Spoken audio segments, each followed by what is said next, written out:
Hello dear student, now today we will start a new topic, work done against gravity. Work done against gravity means क्या होता है student? तो work done यानी हम जो भी काम करेंगे उस काम पे ग्रेविटी का क्या होगा? नकारात्मक प्रभाव पड़ेगा। ठीक है, यानी हम जो भी वर्क डन करने वाले हैं उस पर ग्रेविटी अपोज करेगा। Clear student? तो देखिए यहाँ पे एक प्लेटफॉर्म है और इस प्लेटफॉर्म पे एक सूटकेस रखा हुआ है और हम इस सूटकेस को ऊपर की तरफ प्लेटफॉर्म से क्या करना चाहते हैं? लिफ्ट करना चाहते हैं। तो अभी इस प्लेटफॉर्म पे क्या हो रहा है? एक फोर्स ऑफ ग्रेविटी काम कर रहा है in the vertically downward direction में।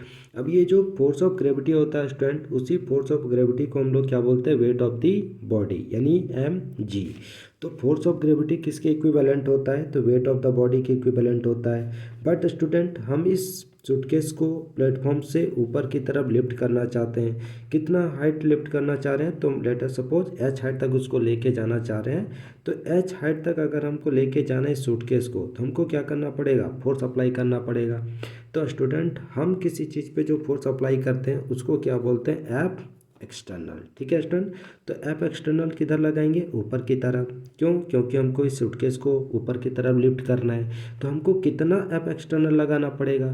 तो हमको उतना ही एफ एक्सटर्नल लगाना पड़ेगा जितना डाउनवर्ड डायरेक्शन में क्या हो रहा है? एक्ट हो रहा है। मतलब थोड़ा सा इस फोर्स से हमको ज़्यादा ऊपर की तरफ लगाना पड़ेगा। ठीक है स्टूडेंट, यानी हम बोल सकते हैं कि जो एफ एक्सटर्नल है वो अप्रोक्सीमेट किसके बराबर है? तो वेट ऑफ द बॉडी के बराबर। It means F external upward equal to weight of the body, और वेट ऑफ द बॉडी कितना होता है? तो mg हो जाता है। ठीक है स्टूडेंट, तो यहाँ पे m क्या है? तो where m equal to mass of the body and g equal to acceleration due to gravity.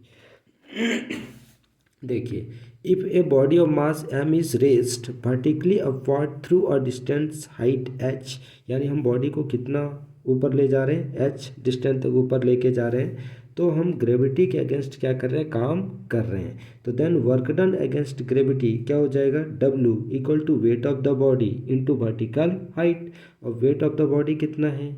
तो वेट ऑफ द बॉडी कितना है? तो mg है। और वर्टिकल हाइट हम कितना कंसिडर कर रहे हैं? h। तो यहाँ पे क्या लिख देंगे? h। Then we get w equal to mg/h। This is the formula of work done against gravity. ठीक है स्टूडेंट, चलिए तो इसी पे बेस्ड हम लोग एक क्वेश्चन सॉल्व करते हैं। तो हमारा पहला क्वेश्चन क्या बोल रहा है? A load of 100 kg is pulled up by 5 metre. यानी स्टूडेंट हमारे पास एक ब्लॉक है ना, जिस ब्लॉक का वेट कितना है स्टूडेंट? 100 kg है। और इस ब्लॉक को हम लोग क्या कर रहे हैं स्टूडेंट? ऊपर की तरफ लेके जा रहे हैं। कितना ऊपर लेके जाना चाह रहे हैं? 5 मीटर। इट मीन्स ये हमारा h है। क्लियर है? तो हम इस ब्लॉक को ऊपर की तरफ लेके जा रहे हैं, बट नीचे की तरफ कौन एक्ट कर रहा है स्टूडेंट? mg, जिसको हम लोग क्या बोलते हैं? Force of gravity. यानी हम लोग फोर्स ऑफ ग्रेविटी के अगेंस्ट काम कर रहे हैं। तो देयरफॉर वर्क डन क्या हो जाएगा? अभी अभी हम लोग पढ़े w equal to mg/h। Then w equal to mg/h। m कितना है स्टूडेंट? 100 kg। g कितना कंसिडर करना है? 9.8 इंटू हाइट कितना है? 5। देन यहाँ से पॉइंट हटा लेंगे स्टूडेंट, तो एक जीरो क्या होगा? कैंसिल हो जाएगा। Then 10 into 98 into 5। ठीक है, तो वी गेट 400 और 4900 जूल। ठीक है स्टूडेंट, तो आंसर कितना आ गया? 4900 जूल। ये हमारा क्या निकल गया? Work done against gravity.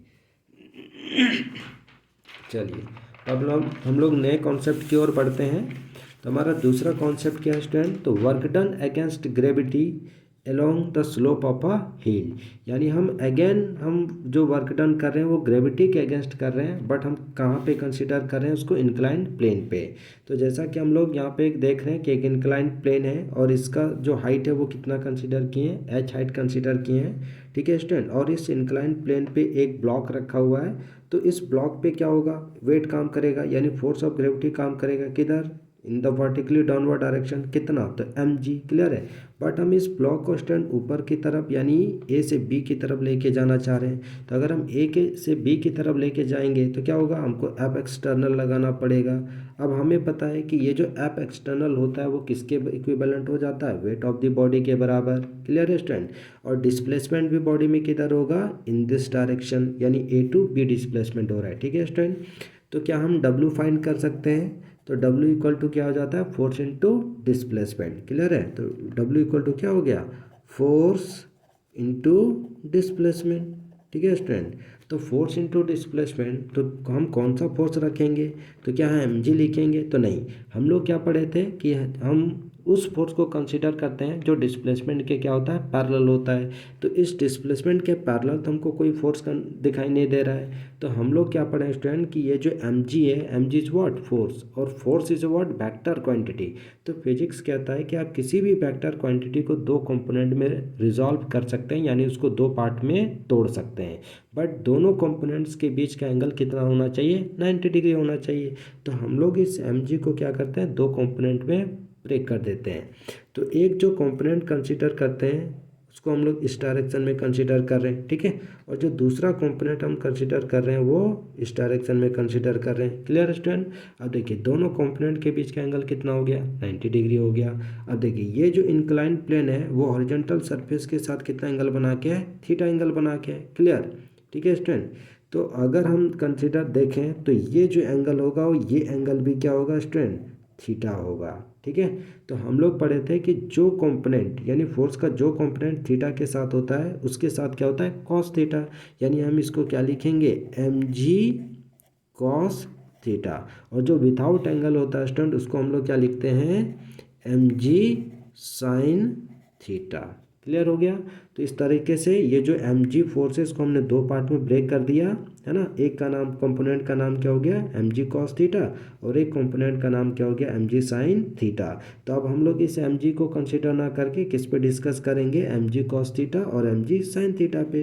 तो हमको यहाँ पे क्या चाहिए, फोर्स चाहिए, और वो फोर्स कैसा होना चाहिए, पैरेलल टू डिस्प्लेसमेंट होना चाहिए। तो देखिए अब ये एफ एक्सटर्नल है, यानी डिस्प्लेसमेंट किधर हो रहा है, ए टू बी, और ये फोर्स किधर काम कर रहा है, बी टू ए। ठीक है, तो अब ये दोनों क्या हो गए, एक दूसरे के पैरेलल हो गए, तो हम mg cos थीटा को कंसीडर ना करके हम किसको कंसीडर करेंगे, mg sin थीटा को। ठीक है, चलिए, तो हम लोग का फॉर्मूला यहाँ पे फाइनल क्या हो जाता है, एफ एस cos थीटा। ठीक है स्टूडेंट, तो एफ हमारा क्या हो गया, mg sin थीटा। ठीक, डिस्प्लेसमेंट कितना है, तो एस कंसीडर किए कॉस थीटा। चलिए, तो कॉस थीटा, थीटा की जगह कितना रखेंगे स्टूडेंट, दोनों एक दूसरे के अपोजिट है, एक ऊपर की तरफ जा रहा है डिस्प्लेसमेंट, फोर्स नीचे की तरफ एक्ट कर रहा है, तो दोनों के बीच का एंगल कितना हो गया, 180 डिग्री। तो यहाँ कितना पुट कर देंगे, 180 डिग्री। ठीक है, तो देखिए अब हम इसको क्या लिखेंगे, एम जी, एस को आगे लेके आते हैं, एस साइन थीटा। ठीक है, अब कॉस थीटा का वैल्यू कितना, कॉस 180 का वैल्यू कितना बताया था स्टूडेंट पिछले वीडियोस में, -1, तो यहाँ पे रख देंगे -1, then minus mg s sine theta, ये हमारा क्या निकल के आया, वर्क डन। ठीक है स्टूडेंट, तो इसी फार्मूला को हम लोग क्या करेंगे, यूज़ करेंगे और आगे क्वेश्चंस को हम लोग सॉल्व करेंगे। तो चलिए देखते हैं आगे कुछ क्वेश्चन है हमारे पास, है ना। तो पहला क्वेश्चन क्या बोल रहा है कि a 2 kg body is sliding up an incline plane of inclination 30 degree, यानी एंगल ऑफ इंक्लिनेशन कितना है, 30 डिग्री है। ठीक है, 2 kg का बॉडी है, फाइंड द वर्क डन, आपको वर्क डन निकालना है, force of gravity in moving a body through 1 metre. Clear है स्टूडेंट, यानी सेम क्वेश्चन है, यहाँ पे थीटा, ये जो हम अभी फिगर देखे थे इसी फिगर पे बेस्ड है। तो यहाँ पे थीटा देखिए कितना दिया हुआ है, angle of inclination theta equal to 30 degree. ठीक है, मास कितना गिवन है स्टूडेंट, 2 kg स्टूडेंट गिवन है। ठीक है, और डिस्प्लेसमेंट एस इक्वल टू कितना, 1 मीटर। तो देयरफॉर वर्क डन कितना हो जाएगा, -mg/s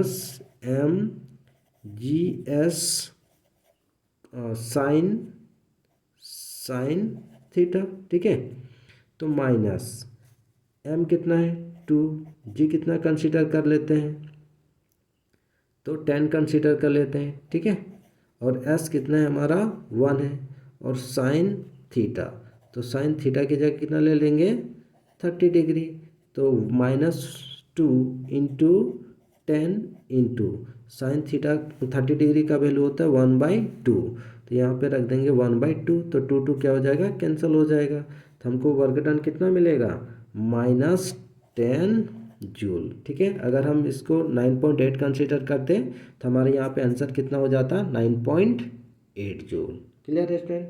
चलिए नेक्स्ट हम लोग क्वेश्चन देखते हैं। Calculate the work done in lifting a 200 kg of water through a vertical distance of 6 metre. ठीक है, यानी कहने का मतलब है कि हमारे पास एक बॉडी है, ठीक, और इसका मास कितना गिवन है स्टूडेंट, 200 kg गिवन है। ठीक है, इसको हम लोग क्या कर रहे हैं, लिफ्ट कर रहे हैं ऊपर की तरफ, यानी अगेंस्ट फोर्स ऑफ ग्रेविटी। और कितना मीटर डिस्प्लेसमेंट हो रहा है, 6 मीटर। तो अगेंस्ट जो हमारा फॉर्मूला आ जाएगा क्या होगा, W=mgh,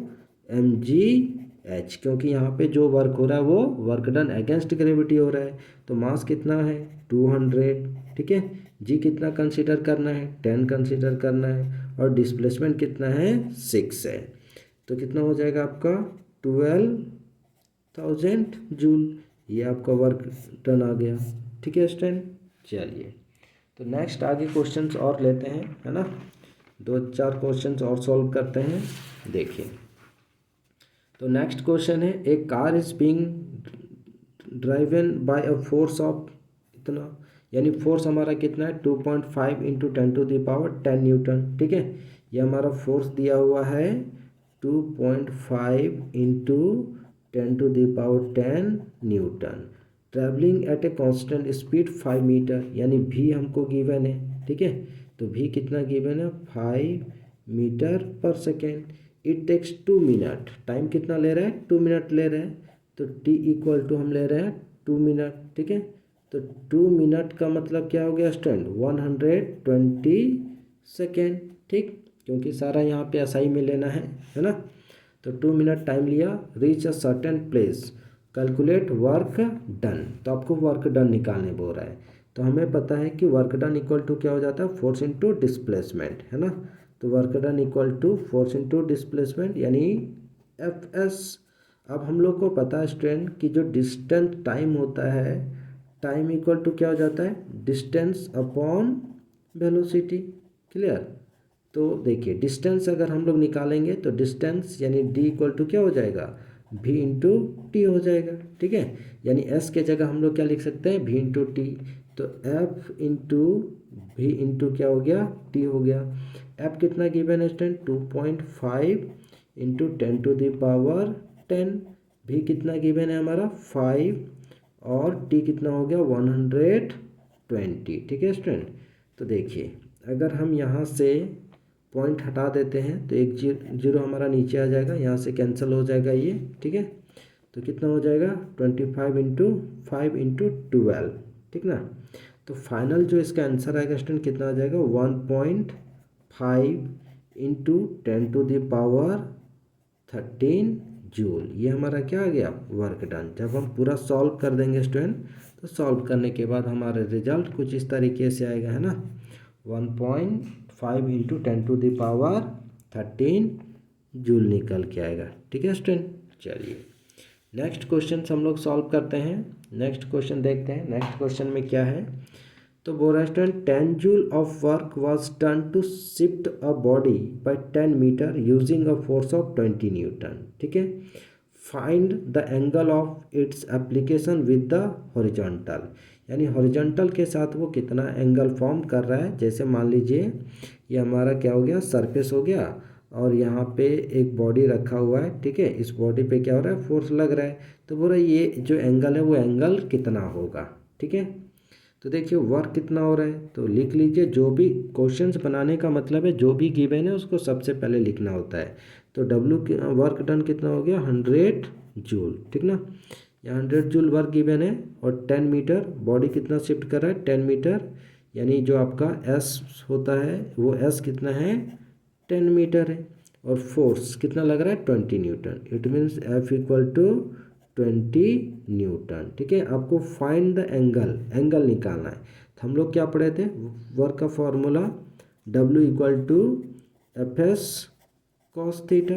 ठीक है, तो हम डायरेक्ट यहाँ से निकाल सकते हैं cos थीटा W/Fs। तो पुट कर देते हैं स्टूडेंट। तो W क्या हो गया, 100।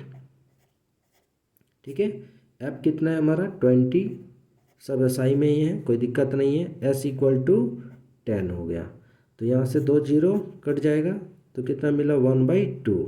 यानी हम लोग बोल सकते हैं कि कॉस थीटा, जो कॉस थीटा आया वो कितना आया 1/2। अब स्टूडेंट यहाँ पे 1/2 जो होता है वो किसके इक्विवेलेंट होता है, तो कॉस 60 डिग्री। कॉस 60 डिग्री का वैल्यू कितना होता है 1/2। तो हम लोग इसको लिख सकते हैं cos theta equal to cos 60 degree, यानी थीटा इक्वल टू कितना हो गया, therefore theta equal to 60 degree. Clear student, समझ में आ गया होगा। चलिए नेक्स्ट क्वेश्चन हम लोग ले रहे हैं, a force of 20 newton displace, force of 20 Newton, यानी जो गिवन क्वांटिटी है उसको पहले लिख लेते हैं। तो F equal to 20 newton displace a body through a distance of 1 metre, है ना। कितना डिस्प्लेस कर रहा है बॉडी को, 1 मीटर डिस्प्लेस कर रहा है। क्लियर है। चलिए at an angle of 60 degree, यानी थीटा गिवन है स्टूडेंट, यानी ये इंक्लाइन प्लेन का बात हो रहा है ना, यानी कुछ इस तरीके का एक प्लेन है, यहाँ पे बॉडी को रखा गया है, ठीक है। और ये जो थीटा है वो कितना है 60 डिग्री है, इस पर फोर्स कितना लग रहा है 20 न्यूटन का, बॉडी हमारा 1 मीटर डिस्प्लेस कर रहा है। क्लियर है। तो अमाउंट ऑफ वर्क डन निकालना है, तो ये सिंपल हमारा क्वेश्चन है, ठीक है। वर्क डन पर बेस्ड, तो W इक्वल टू हमारा क्या हो गया FS कॉस थीटा, ठीक है। तो अब कितना हो गया 20 हो गया, डिस्प्लेसमेंट कितना है 1, और कॉस यहाँ पे कितना हो गया 60 डिग्री। अभी अभी हम लोग पिछले जो क्वेश्चन बनाए थे उसमें क्या लिखे थे, cos 60 का वैल्यू कितना होता है 1/2।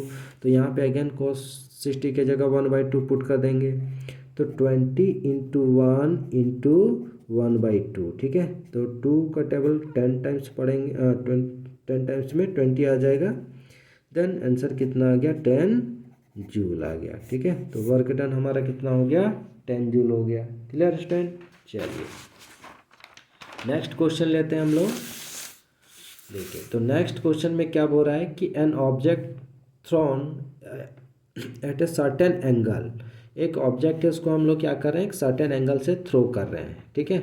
जैसे मान लीजिए ये हमारा क्या हो गया सरफेस हो गया, और इस सरफेस में हम लोग पॉइंट ए से एक ऑब्जेक्ट को क्या किया थ्रो किए, ठीक, एक सर्टेन एंगल से to the ground moves in a curved path, और वो कर्व्ड पाथ बनाते हुए क्या हुआ वो ऑब्जेक्ट कुछ इस तरीके से चला गया बैक टू द ग्राउंड, और अगेन ग्राउंड पे बैक हो जाता है, वापस आता है बी पॉइंट पे।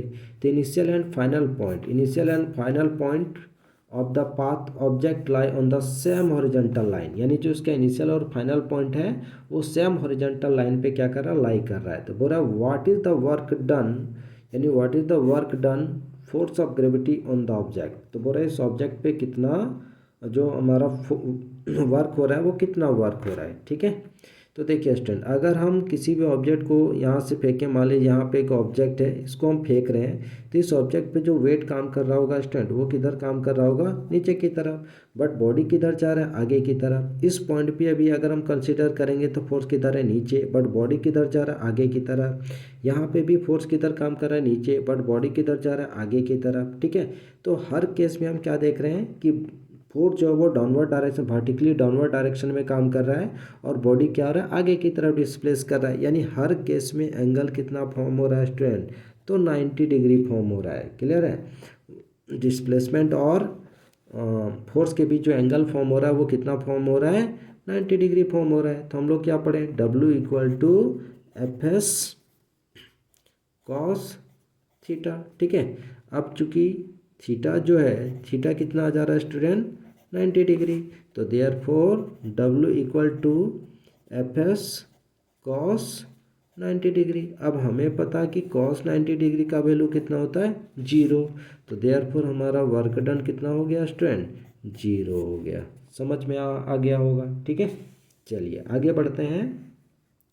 नेक्स्ट क्वेश्चन है a mass of 10 kg is at point A, यानी एक ऑब्जेक्ट है कितने का है 10 kg का है जो पॉइंट ए पे प्लेस्ड है, ठीक है। 10 kg का ऑब्जेक्ट है, बोला it is move to a point B, और ये पॉइंट ए से मूव करके कहाँ तक चला जाता है पॉइंट बी तक चला जाता है, ठीक है student. If the line joining and B is horizontal, यानी ये हॉरिजॉन्टल दोनों लाइन ज्वाइनिंग है, मतलब एक ही लाइन पे ये पॉइंट ए और पॉइंट बी प्लेस्ड है, बोल रहा है what is the work done, what is the work done on the object by the gravitational force. तो ग्रेविटेशनल फोर्स के कारण बॉडी पे कितना काम हो रहा है। तो देखिए स्टूडेंट, ये जो बॉडी ए है वो हॉरिजॉन्टल लाइन पे ए से कहाँ तक चला गया, मूव करके बी तक चला गया। तो डिस्प्लेसमेंट किधर हो रहा है, A to B, but gravitational force की वजह से बोल रहा है। तो ग्रेविटेशनल फोर्स हमेशा किधर काम करता है, नीचे की तरह। ग्रेविटेशनल फोर्स हमेशा किधर काम करेगा स्टूडेंट, वर्टिकली डाउनवर्ड। तो यहाँ पे देखिए डिस्प्लेसमेंट और ग्रेविटेशनल फोर्स के बीच का एंगल कितना हो गया, 90 डिग्री। क्लियर है स्टूडेंट, यानी हमको यहाँ पे थीटा कितना मिल गया स्टूडेंट, 90 डिग्री। तो देयरफॉर वर्क डन कितना हो जाएगा, एफ एस कॉस 90 डिग्री, और एफ एस कॉस 90 डिग्री का वैल्यू कितना हो जाता है, 0। तो देयरफॉर अगेन जो वर्क डन हमको मिलेगा वो कितना मिल जाएगा, 0। ठीक है स्टूडेंट। तो एक नेक्स्ट क्वेश्चन है जिसको आपको खुद सॉल्व करना है आप लोगों को, ठीक है, और आप लोग खुद सॉल्व करके इसको कंप्लीट कर लीजिएगा। ठीक है स्टूडेंट, तो आज का वीडियो हमारा यहीं पे समाप्त होता है। नेक्स्ट जो वीडियो होगा वो वर्क पे क्यूज़ होगा, है ना। हम लोग क्यूज़ करेंगे, कुछ क्वेश्चंस होंगे, 15-20 क्वेश्चंस हम लोग लेंगे ऑब्जेक्टिव टाइप्स का, और उस पर बेस्ड हम लोग कम से कम समय में वो सारे क्वेश्चन को सॉल्व करने का प्रयास करेंगे। ठीक है स्टूडेंट, तो आज का वीडियो यहीं पे समाप्त होता है। Thanks for watching.